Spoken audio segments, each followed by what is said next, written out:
قرآن کو ناظرہ پڑھنا چاہیے، یعنی ناظرہ پڑھنے سے بہت ثواب ہوتا ہے۔ ناظرہ کے معنی ہے اس کے الفاظ پڑھتے چلے جائیے اور الفاظ کے معنی نہ سمجھ میں آئیں۔ قرآن نے تو اپنا تعارف پہلے لفظ میں یہ کہا ہے کہ ذالک الکتاب، یہ ایک کتاب ہے۔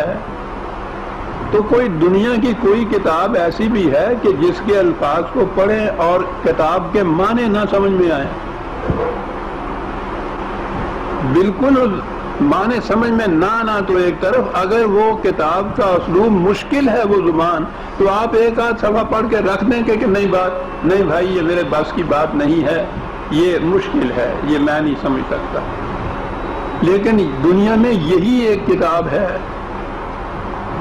کہ اس کو پڑھا جا رہا ہے ہزاروں بار، لاکھوں بار، کروڑوں بار، اور ایک لفظ سمجھتا نہیں، نہ پڑھنے والا نہ سننے والا۔ ایک ایک رات میں اس کو ختم کیا جاتا ہے، ہزاروں سننے والے موجود ہوتے ہیں ایک ایک قاری کے پیچھے، نہ اس قاری کو معلوم ہوتا ہے سارا قرآن پڑھنے کے باوجود کہ اس کے ایک لفظ کے معنی نہیں اس کو آتے، نہ یہ لاکھوں ہزاروں سننے والوں کی سمجھ میں ایک لفظ بھی آتا ہے۔ نہ دکھ جائے نہ درما راس آئے مگر خفتے دوا ہے اور میں ہوں، اور وہ پڑھے چلے جا رہے ہیں۔ ایک ایک حرف کے پڑھنے سے 10 نیکیوں کا ثواب ملتا ہے، بغیر سمجھے ہوئے پڑھنے سے۔ یہ ناظرہ ہے۔ پھر اس کے بعد حفظ قرآن ہے، انہی الفاظ کو حفظ یاد کیا جاتا ہے۔ یہ حفاظ جو ہیں حافظ قرآن کے، وہ بھی اس کے الفاظ ہی کو دہراتے ہیں، انہیں بھی ان لفظوں میں سے کسی کے معنی نہیں پتہ ہوتے۔ پھر اس کے بعد ایک فن قرأت آ گیا، صاحب قاری ہیں، تجوید بھی اسے کہتے ہیں۔ اس کے لیے آپ دیکھیں کہ بڑے بڑے مدرسے کھلے ہوئے ہیں، کتنے سال اس فن کی تعلیم دی جاتی ہے، بڑے بڑے ماہرین ہوتے ہیں، ان لفظوں کے معنی وہ بھی نہیں جانتے۔ یہ آپ نے غور فرمایا کہ امت مطمئن ہو گئی ہے اس بات سے کہ یہ وہ کتاب ہے کہ جس کے الفاظ کو دہرا لیا جائے تو مقصد پورا ہو جاتا ہے، ضرورت نہیں ہے کہ اس کے معنی بھی سمجھ میں آئے، مفہوم بھی سمجھ میں آئے۔ تو وہ کتاب جس کا مفہوم کوئی سمجھ میں نہ آئے، پڑھتے چلے جائیے، اس کتاب کے وجود سے مقصد کیا ہوا؟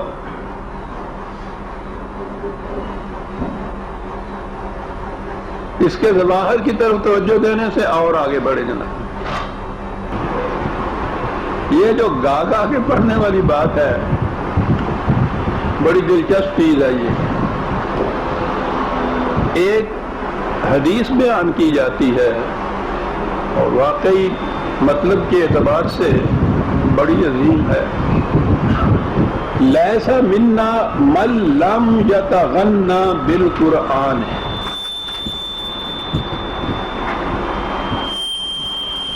غور کیجئے کتنی بلند چیز ہے۔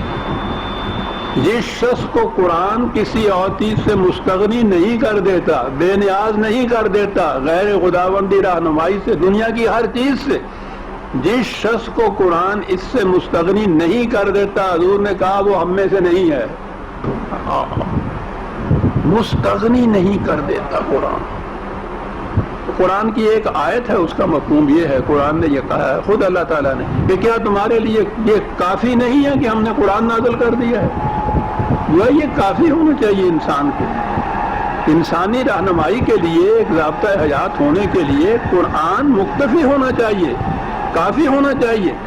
کتنی عظیم ہے یہ حدیث، نظر آتا ہے کہ واقعی نبی اکرم صلی اللہ علیہ وسلم کی روایت ہے کہ جس شخص کو قرآن غیر قرآنی چیزوں سے مستغنی نہیں کر دیتا وہ ہم میں سے نہیں ہے۔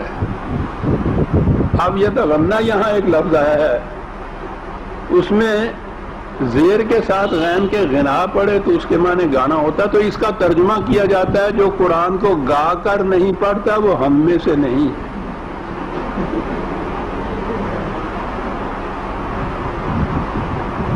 یہ ترجمہ یوں کیا جاتا ہے، وہ ہم میں سے نہیں ہے۔ اندازہ لگائیے شدت۔ یہ سارا کچھ کیا ہے؟ ظواہر میں الجھا دینا ہے قوم کو تاکہ قرآن کے مفہوم اور معانی اور مقاصد اور مطالب وہ نگاہوں سے اجل رہے ہیں، اس کی ضرورت ہی نہ سمجھی جائے، ساری عمر اسی طرح سے الفاظ کو دہراتے ہوئے چلے جائیں، مطمئن ہو جائیں کہ ہاں قرآن کی تلاوت ہو رہی ہے، ثواب ہو رہا ہے۔ یاد رکھیے عزیزان من، قرآن ایک کتاب ہے عربی مبین کی، خود قرآن نے کہا، خدا نے کہا ہے کہ ہم نے اس کو واضح کتاب بنایا ہے، مبین ہے، خود بھی واضح ہے اور ہر چیز کو واضح کر دینے والی ہے، نور ہے، روشنی ہے۔ یہ خدا کہتے ہیں، خدا نے کہا ہے کہ ہمارے ذمے تھی اس کی وضاحت، ہم نے وضاحت بھی کر دی ہے اس کی۔ ایسی کتاب کہ جو ضابطۂ حیات ہے، پوری انسانیت کے لیے رہنمائی کا کوڈ ہے، واضح ہے، روشن ہے، اس کتاب کو بہرحال اسی انداز سے پڑھا جانا چاہیے نا کہ اس سے یہ مطالب اور مقاصد واضح ہوں۔ اور وہ قرآن نے خود قرآن نے کہا ہے وَلَقَدْ يَسَّرْنَا الْقُرْآنَ، بڑا آسان ہے قرآن۔ اور واقعی میں کئی دفعہ یہ عرض کر چکا ہوں کہ عربی زبان میں بھی اگر زبان کے اعتبار سے بھی کوئی آسان سی کتاب شروع کرانی ہو کسی کو گرامر کے آداب سکھانے کے بعد تو وہ قرآن ہے،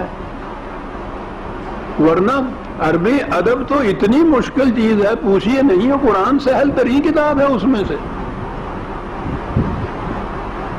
اس کو اس طرح سے پڑھنا چاہیے، نہ یہ کہ اس کے اندر وہ قطعتیں اور ناظرہ اور گانے اور وہ تجویدیں اور پھر اس کے بعد یہ 100 من کا قرآن اور اس کے بعد جو یہ رنگا رنگ قسم کی نستعلیق اس کی کتابتیں، یہ سارا کچھ قوم کو الجھانے کے لیے ہے کہ قوم قرآن کے مفہوم کے قریب نہ آنے پائے، اپنے آپ کو مطمئن رکھے کہ ہاں ہم مقصد پورا کر رہے ہیں۔ تو پہلی چیز یہ یاد رکھیے گا کہ یہ چیز، یہ حربے ہیں قرآن سے امت کو دور لے جانے کے لیے۔ قرآن سمجھ پر پڑھنے کی کتاب اور پھر اس کے مطابق عمل کرنے کا ضابطۂ حیات ہے۔